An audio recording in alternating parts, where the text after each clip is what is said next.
Hola a todos, bienvenidos nuevamente al canal.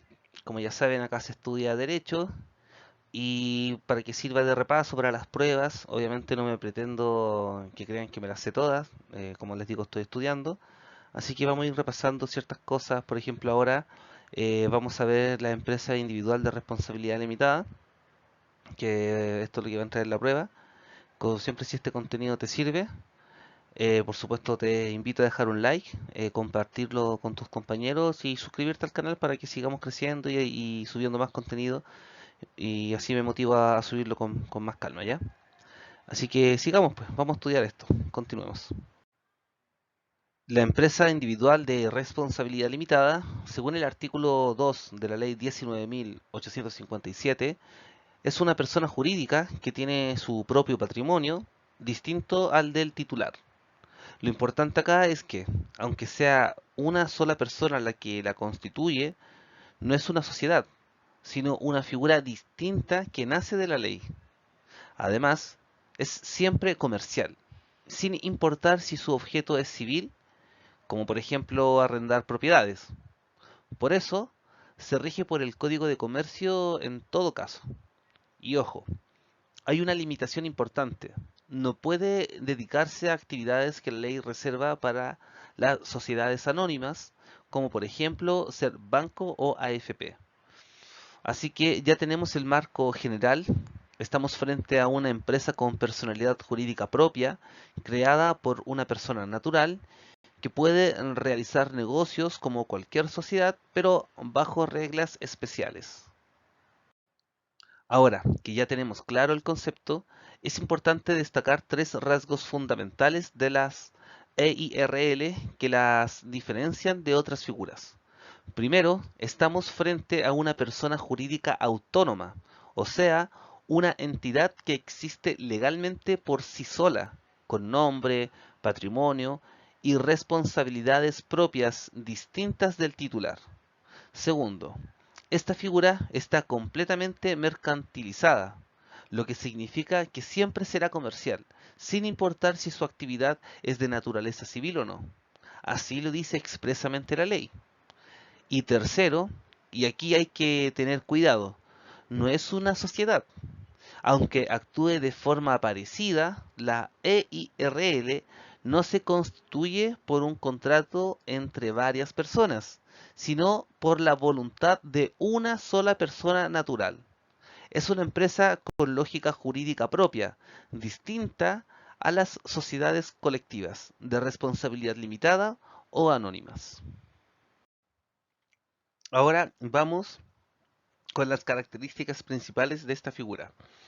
Primero, la EIRN es lo que en derecho llamamos una persona ficticia, es decir, una persona jurídica creada por la ley que puede tener patrimonio, nombre, domicilio y actuar como sujeto de derecho. Segundo, y esto es importante, siempre será comercial, sin importar si su objeto es civil o comercial. Por eso, se le aplican las normas del Código de Comercio en todos los casos. Y tercero, aunque tenga varias cosas en común con las sociedades, como la idea de tener un patrimonio separado o de limitar la responsabilidad, no es una sociedad. Esto es importante porque muchas veces se confunden, pero acá no hay contrato entre personas, sino que una sola persona natural crea esta empresa por sí misma.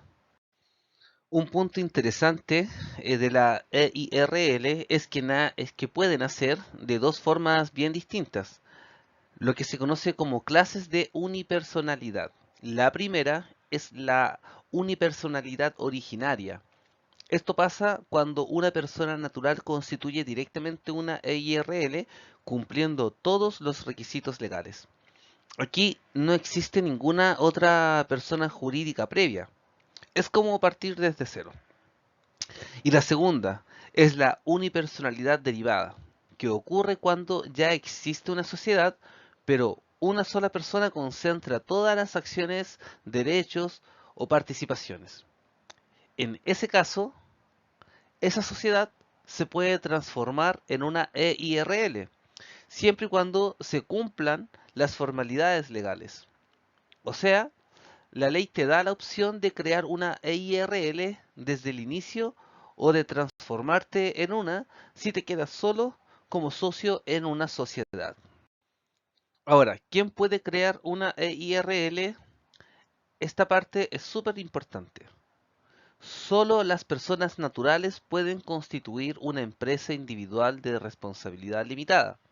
Así lo dice el artículo primero de la ley 19.857, que literalmente autoriza a toda persona natural a establecer este tipo de empresa. Además, una misma persona puede tener varias EIRL. No hay un límite legal en ese sentido. En cuanto a la capacidad para constituirla, se aplican las reglas generales del derecho común, que están en los artículos 10 y 11 del Código de Comercio y en los artículos 1446 y siguientes del Código Civil. Eso significa que, como en cualquier contrato, la persona debe tener capacidad para obligarse y actuar válidamente. Con respecto a la constitución de una EIRL, es súper particular porque es lo que se llama un acto jurídico unilateral. ¿Qué significa esto? Que una sola persona actúa por ambas partes, por un lado, como persona natural, y por el otro, representando a la empresa que está creando, que es la EIRL. Esto se conoce como autocontratación. Como en todo acto jurídico, deben cumplirse los requisitos clásicos, ¿cierto? Voluntad sin vicio, capacidad, objeto y causa lícitas, pero además la ley exige formalidades especiales.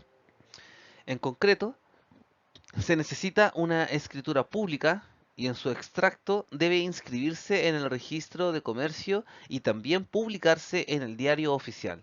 Todo dentro del plazo fatal de 60 días desde la firma de la escritura.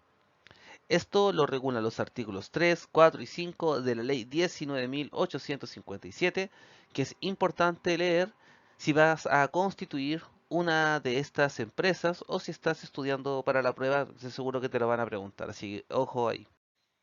Como toda persona jurídica, la EIRL necesita una escritura pública de constitución y la ley exige que esa escritura contenga ciertas menciones mínimas que están en el artículo 4 de la ley 19.857.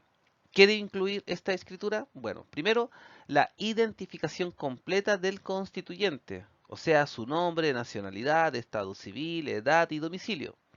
Segundo, el nombre de la empresa, que tiene que llevar sí o sí el nombre y apellido del constituyente.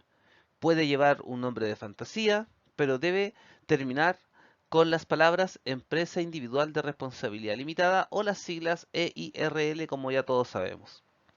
Tercero, el capital que se transfiere a la empresa, especificando si es en dinero o en especies y en ese caso el valor que se les asigna.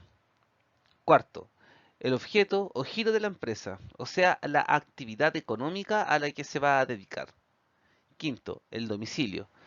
Y finalmente, el plazo de duración, que puede ser definido o indefinido si no se dice nada. Todos estos elementos deben estar expresamente en la escritura para que tenga validez legal y jurídica. Ahora bien, ¿qué pasa si queremos modificar algo de la empresa? Por ejemplo, cambiar el domicilio, el giro o incluso el capital. Según el artículo 6 de la ley 19.857, toda modificación a lo que está en el artículo 4, es decir, lo que vimos en la diapositiva anterior, tiene que seguir las mismas formalidades que la constitución de la EIRL. O sea, nuevamente se deben otorgar una escritura pública, luego se debe inscribir el extracto en el registro de comercio del domicilio de la empresa y también publicarlo en el diario oficial. Todo dentro del plazo legal que vimos anteriormente. Además, el extracto debe señalar con claridad qué fue lo que se modificó. Así que no basta con hacer el cambio puertas adentro. Hay que dejar constancia legal y pública de todo cambio importante. Mucho ojo con esto, porque la ley es bien clara. Si no se cumplen las formalidades de los artículos 4, 5, 6, lo que se produce es nulidad absoluta del acto correspondiente. Esto quiere decir que el acto no tiene ningún efecto jurídico. Y si hablamos específicamente del acto constitutivo de la EIRL, la cosa es aún más grave. Si hay nulidad del acto constitutivo, el titular pasa a responder personal e ilimitadamente por todas las obligaciones que contraiga en el giro de la empresa. Es decir, desaparece la separación patrimonial entre el titular, entre el titular y la empresa, y lo pueden perseguir directamente con su patrimonio personal. Esto demuestra la importancia de respetar las solemnidades legales, al pie de la letra, la escritura, la inscripción, la publicación y cualquier modificación que corresponda, hay que hacerlo bien detalladamente, bien como corresponde. En cuanto a la administración de la EIRL, el artículo 9 establece que el titular es quien la administra y la representa tanto judicial como extrajudicialmente, con todas las facultades necesarias para cumplir con el objeto de la empresa. Ahora bien, el titular también puede delegar la administración. Para eso tiene dos caminos. Primero, puede designar un gerente general, por ejemplo, que va a tener las mismas facultades del titular, excepto aquellas que se excluyan expresamente en la escritura. Esta designación debe hacerse por escritura pública, inscribirse en el registro de comercio y anotarse al margen de la inscripción original. Y segundo, también puede otorgar mandatos generales o especiales, es decir, poderes para que alguien actúe a nombre de la empresa. Y, al igual que el gerente, esos mandatos también deben cumplir con las mismas formalidades. En resumen, el titular es el administrador natural de la EIRL, pero puede designar otras personas para que lo representen, siempre respetando los requisitos legales. Ahora vamos a ver un tema importante en esta diapositiva, que es la responsabilidad. Según el artículo 8 de la ley 19.857, la empresa EIRL responde con todo su patrimonio por las obligaciones que contraiga dentro de su giro. Pero para que esa responsabilidad sea válida, se deben cumplir dos condiciones. Primero, que el acto haya sido ejecutado por el titular, el gerente general o a un mandatario facultado. Y dos, que el acto haya sido celebrado dentro del objeto o giro de la empresa. O sea, si se actúa fuera del giro o sin las facultades correspondientes, se pierde esa protección. Ahora, respecto al titular, el inciso segundo dice que responde solo hasta el monto del aporte comprometido, o sea, su responsabilidad es limitada, siempre que cumpla con lo prometido en el acto constitutivo y sus modificaciones. En resumen, la empresa tiene responsabilidad total con sus bienes y el titular tiene responsabilidad limitada, siempre que las reglas se cumplan al pie de la letra. Aunque la regla general es que el titular tiene responsabilidad limitada, hay varios casos en los que pierde esa protección y pasa a responder con todo su patrimonio personal. El artículo 12 los enumera y vamos a repasarlos uno por uno. Primero, si realiza actos fuera del objeto de la empresa, o sea, fuera del giro que declaró en la escritura. Segundo, si esos actos se hacen sin usar el nombre o la representación de la empresa. Por ejemplo, firmar un contrato como persona natural en lugar de hacerlo por la EIRL.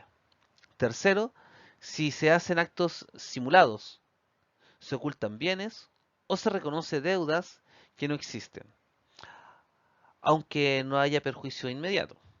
Cuarto, si el titular retira plata sin justificarla, o sea, sin que existan utilidades líquidas y realizables. Quinto, si él o sus representantes son condenados por delitos concursales que están en el Código Penal. Sexto, si hay nulidad absoluta del acto constitutivo, que lo vimos en la diapositiva anterior. Y séptimo, si el titular fallece y pasa más de un año sin que los herederos regularicen la continuidad del giro.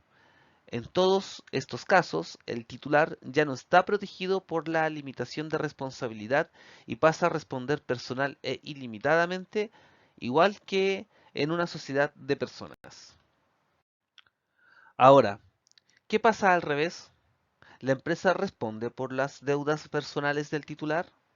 La respuesta es no, y eso lo aclara el artículo 13 de la Ley 19.857. Este artículo dice que los acreedores personales del titular no pueden tocar los bienes de la empresa. O sea, si el titular tiene deudas personales, esas personas no pueden embargar el patrimonio de la EIRL. Entonces, ¿qué sí pueden hacer? Pueden perseguir las utilidades o beneficios que le correspondan al titular dentro de la empresa, o lo que sobre una vez que la empresa haya pagado todas sus deudas. Esto es parte del principio de separación patrimonial. El patrimonio de la EIRL está protegido frente a las deudas personales del titular, mientras se cumplan las condiciones legales. Así que la EIRL funciona como una barrera de protección siempre que se use correctamente. Ahora vamos a tocar un punto bien delicado, los conflictos de interés entre el titular y su propia empresa.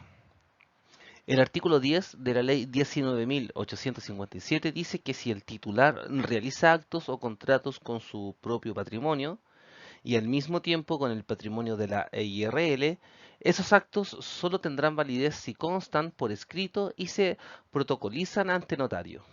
Además, se deben anotar al margen de la inscripción estatutaria de la empresa. Todo esto dentro de un plazo de 60 días desde que se firmó el acto o contrato. Esto se conoce como autocontrato y la ley lo regula para proteger la libertad patrimonial y evitar abusos. Y por si fuera poco, si el titular simula un contrato en perjuicio de otro, se aplica lo que dice el número 2 del artículo 471 del Código Penal, con la pena aumentada en un grado por tratarse de una EIRL.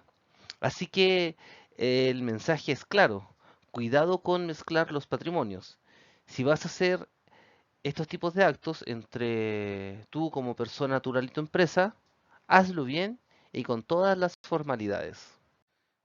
Y la ley también permite que una sociedad se transforme en EIRL o que una EIRL se transforme en sociedad. ¿Cuándo una sociedad puede pasar a ser EIRL? Cuando todas las acciones, derechos o participaciones de la sociedad quedan en manos de una sola persona.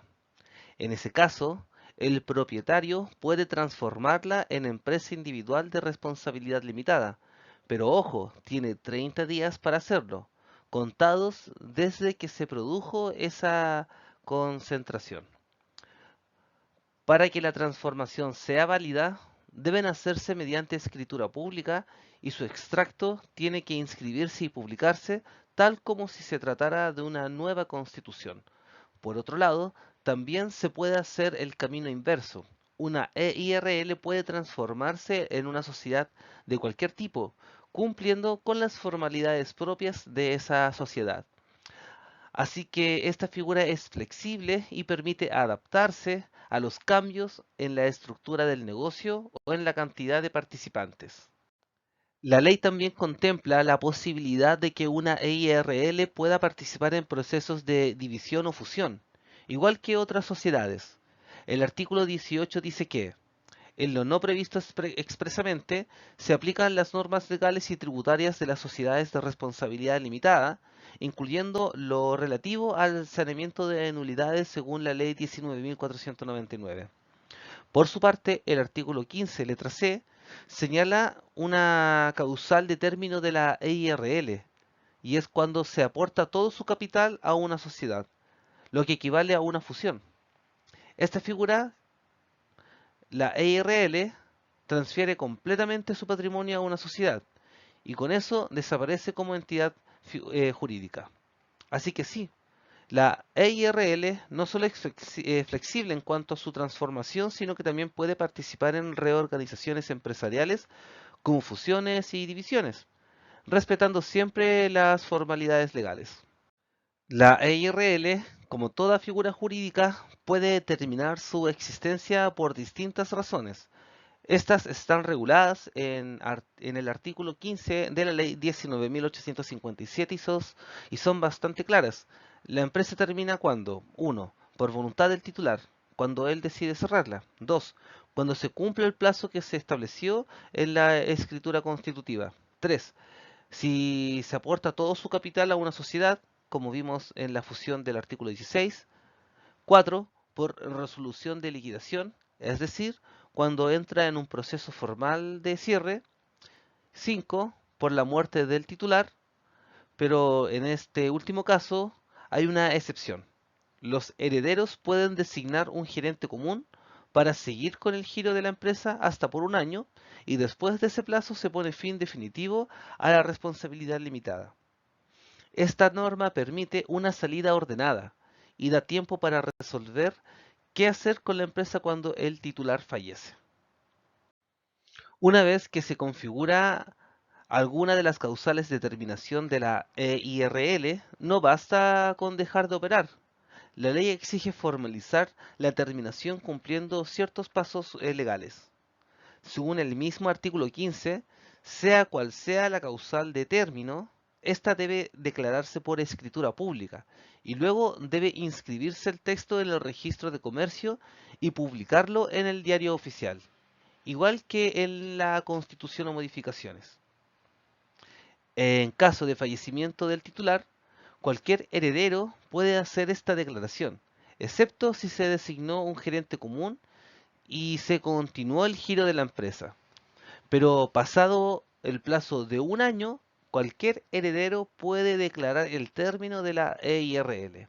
Además, si el titular dejó legados sobre bienes o derechos específicos de la empresa, estos se respetan y se rigen por las normas generales del derecho común. Y finalmente, es importante entender que estas causales no solo protegen al empresario, sino que también dan seguridad a sus acreedores, permitiendo cerrar correctamente el ciclo de la empresa. Finalmente, cuando una EIRL termina, debe pasar por un proceso de liquidación, que consiste en cerrar formalmente sus operaciones, pagar deudas y repartir lo que quede. Este proceso puede ser realizado por el titular de la empresa, o bien el titular puede designar a un liquidador que lo represente.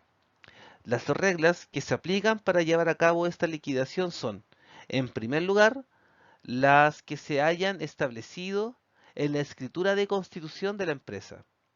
Pero si no se dejó nada escrito sobre eso, entonces se aplican las normas supletorias del Código de Comercio, en particular las que regulan a las sociedades colectivas comerciales.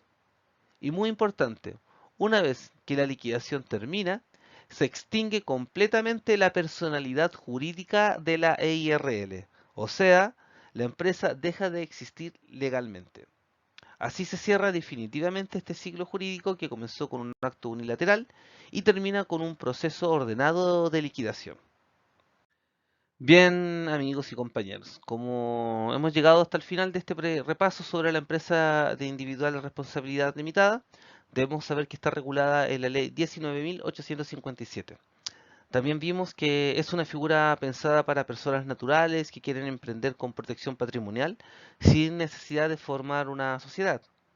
Aunque comparte varias cosas con las sociedades, la EIRL tiene vida propia, actúa como persona jurídica, pero siempre bajo control de una sola persona.